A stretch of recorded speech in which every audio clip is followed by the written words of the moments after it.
There's a special kind of chaos that happens when you spend time with someone who thinks exactly like you. Same instincts, same blind spots, same strengths, doubled.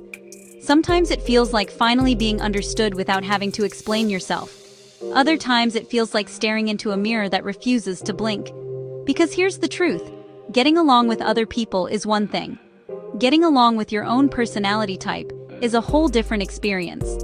So today, we're diving into what actually happens when each of the 16 MBTI personality types spends time with their own kind. Do they click instantly or quietly compete? Do they recharge together or accidentally drain each other? Do they bond over shared values or amplify each other's worst habits? We'll talk about where they'd most naturally meet, how the vibe usually feels, and what their conversations might actually sound like.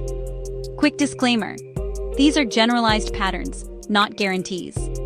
Any two humans can connect beautifully with awareness, but if you've ever met someone and thought, "Oh no, they're me," this video is for you.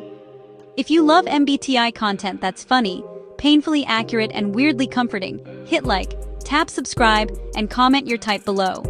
Because here on Personality IRL, we don't just talk about personality compatibility. We talk about what it actually feels like in real life. Alright, let's see what happens when the types meet themselves. These types often respect themselves, but don't always relax around themselves. Two ISTJs together usually meet somewhere practical and quiet, like a familiar cafe, a library, or a workplace break room. There's no awkward small talk because neither of them expects it. The vibe is calm, orderly, and efficient. They bond through shared responsibility and mutual reliability. Conversation sounds like, "Did you already take care of that?" followed by a respectful nod. The danger is emotional stagnation. Both assume the other doesn't need reassurance, so appreciation often goes unspoken. When healthy, this pairing feels rock solid. When unhealthy, it feels emotionally distant but functional. ESTJs often meet through work, leadership roles, or organized events. The energy is confident, assertive, and immediately structured. They respect each other's competence, but power struggles can emerge quickly. Conversations sound like, "That's not the most efficient way," followed by, "Actually, it is if you think long-term." When aligned, they build unstoppable systems together. When misaligned, it becomes a battle of authority. Mutual respect is key, or it turns into a corporate boardroom with no HR. Two INTJs meeting feels like discovering another rare species. They'd likely meet in a quiet environment, maybe through a niche interest, a deep online forum, or a strategic project. Conversation goes deep fast. They talk about systems, long-term plans, theories, and ideas with almost no emotional fluff. Silence is comfortable. The risk is emotional avoidance. Both assume feelings are implied, not expressed. When intentional, this pairing feels intellectually electric. When not, it becomes two brilliant minds slowly drifting apart. ENTJs often meet in high-energy environments, business events, leadership circles, or ambitious social spaces. The vibe is intense, focused, and competitive. They challenge each other constantly. Conversations sound like, "What's your goal?" followed by, "That's good, but here's how to scale it." When healthy, they inspire massive growth in each other. When unhealthy, neither wants to yield. Respect turns into rivalry fast.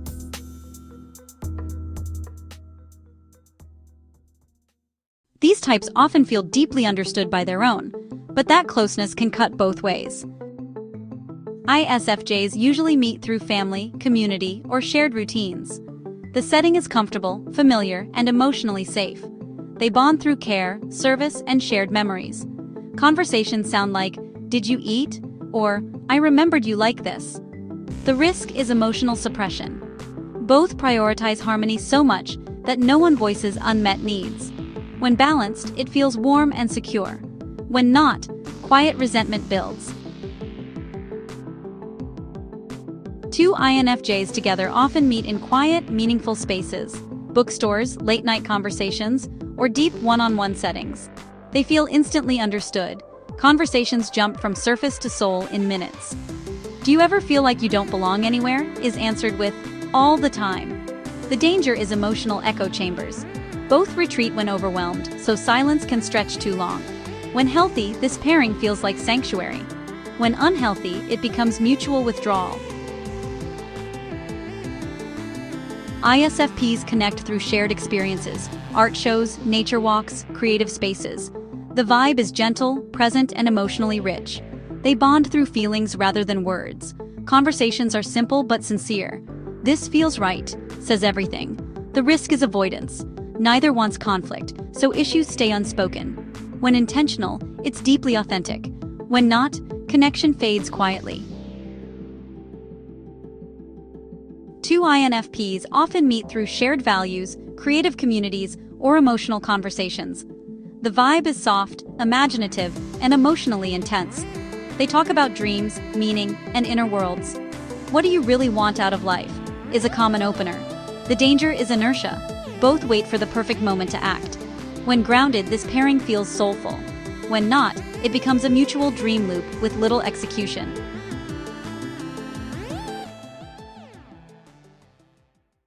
These types amplify energy when together, for better or worse.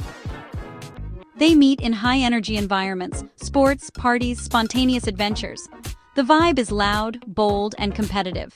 Conversation is fast and playful. "Bet you won't," is said often. The risk is recklessness. Neither slows things down. When balanced, it's exhilarating. When not, chaos follows. ESFPs meet anywhere fun is happening. The energy is joyful, expressive, and emotionally open. They hype each other up. "This is amazing," becomes the soundtrack. The danger is lack of structure. Long-term plans get ignored. When grounded, it's pure joy. When not, burnout creeps in. Two ENTPs meeting is intellectual fireworks. They meet through ideas, debates, or creative projects. Conversation jumps everywhere. "What if we tried this?" never ends. The risk is follow-through. Ideas pile up, execution lags. When focused, this pairing is brilliant. When not, it's chaos with charisma. ENFPs connect instantly, often through shared enthusiasm or emotional openness. The vibe is warm, inspiring, and intense. They talk about feelings, futures, and possibilities. "I feel like I've known you forever," happens fast. The danger is emotional overwhelm. Neither sets boundaries easily. When healthy, it's deeply affirming. When not, exhaustion hits.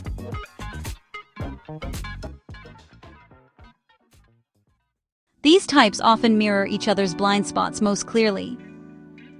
ISTPs meet through hands-on activities or shared skills. The vibe is quiet, competent, and low drama. Conversation is minimal but meaningful. "That works," says enough. The risk is emotional distance. Neither initiates depth. When intentional, it's peaceful.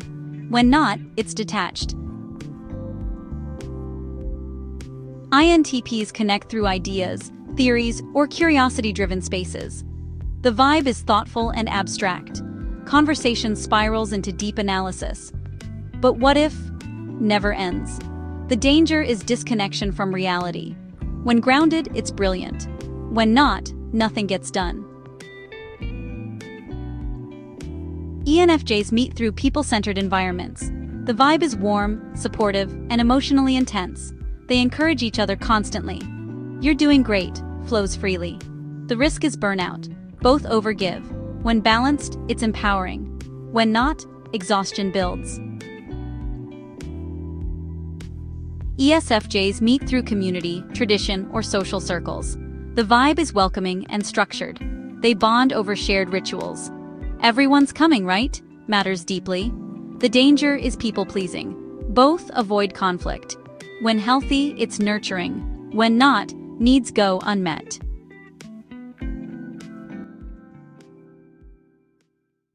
So, how would you get along with yourself? Would it feel like finally being understood, or like doubling your blind spots? Would it be comforting, chaotic, inspiring, or exhausting? Self-connection shows us who we are when no one balances us out. And awareness is how growth begins. Now it's your turn.